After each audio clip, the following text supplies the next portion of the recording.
រោមជំពូក10ខ12និងខ13ខ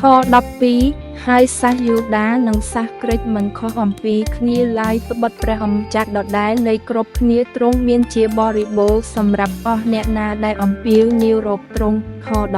13ហើយគ្រប់គ្នាគឺអស់អ្នកណាដែលអំពាវនាវដល់ព្រះនាមព្រះអម្ចាស់នោះនឹងបានសង្គ្រោះខគម្ពីរប្រចាំថ្ងៃសូមព្រះប្រទានពរ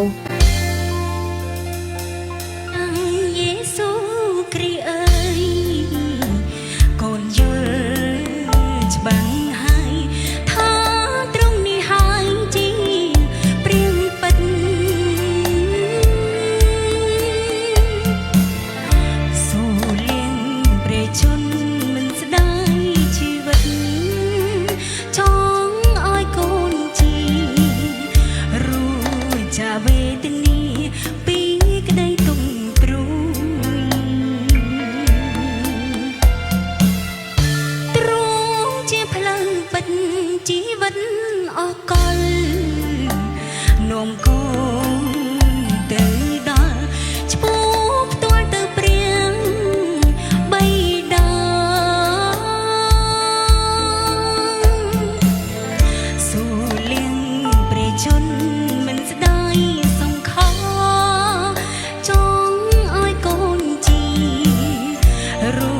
យចាវេទនីពី